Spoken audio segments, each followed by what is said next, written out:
All right, it's 10 o'clock. So let me do a quick introduction then, Mark, and then you just take over. And I'm so looking forward to this. So Mark Jaben, again, welcome to the Lean Leadership Institute, third of 4 webinars. This one is on supporting daily Kaizen or daily improvement, and you've tied what we know about the brain, or what we think we know about the brain, to how to support daily Kaizen. Yeah, so welcome to all of you, and thanks for being here again today. You know, for those of you who could not be with us before, I'm really glad you're able to make it. What we've been talking about, as George says, is the research to date about how the brain operates in making its decisions, and applying those insights to why organizations, groups, and individuals function or don't function so well. We've been following the Jeff Liker sequence for Lean Leadership Development Model.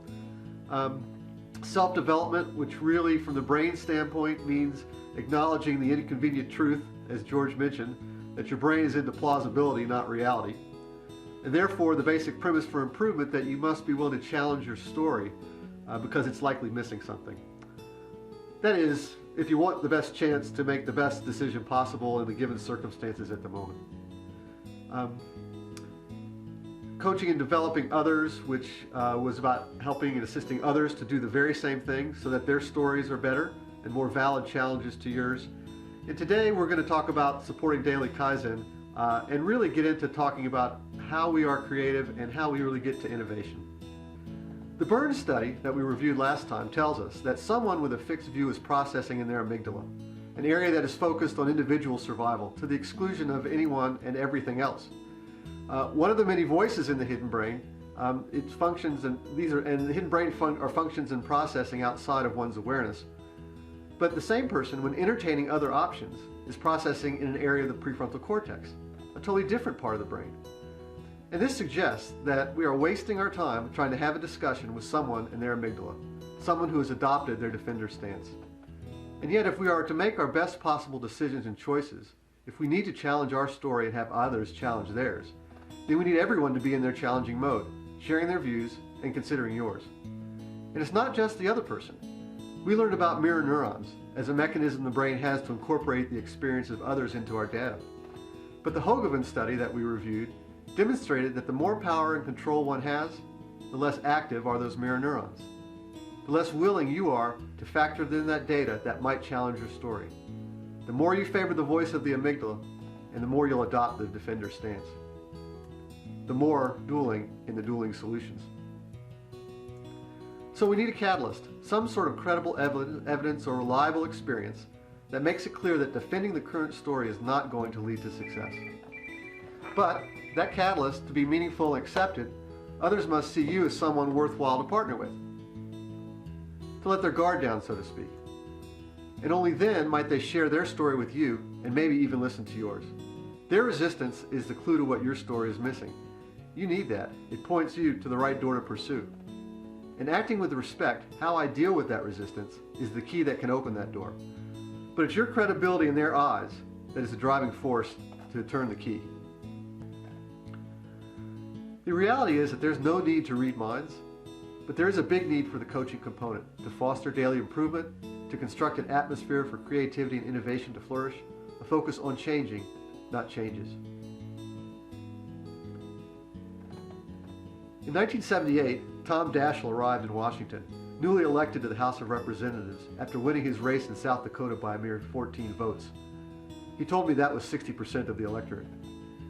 Nervous about whether he could be effective for his constituents with that narrow a margin, he sought the advice of Claude Pepper, at that time one of the longest serving and most respected members of Congress.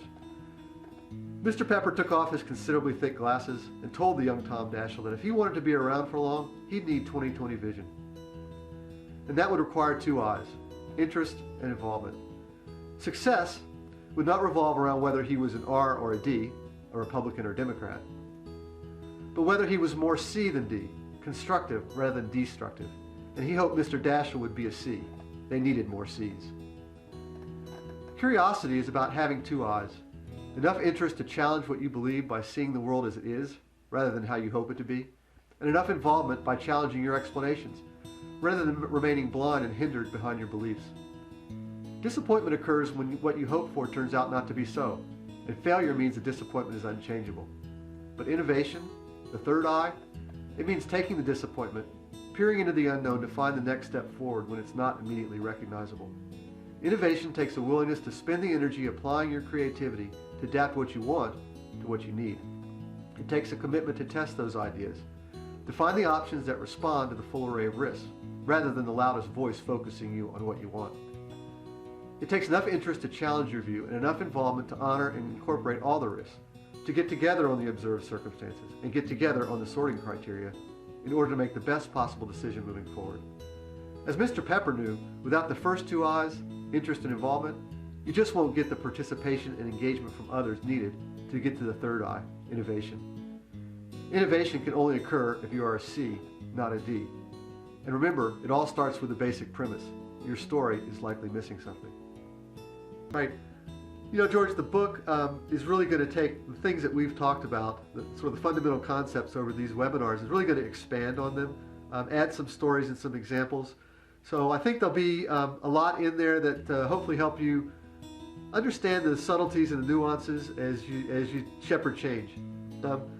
George, maybe we should also talk, maybe because this connection's been so bad today, if people want to email in their questions, I'll be happy to answer those by email and answer whatever questions or concerns that you have since the connection's so bad. Thank you. Thanks a lot, Mark. Thank you, Mark. Yep, thanks to everyone. Appreciate you being here.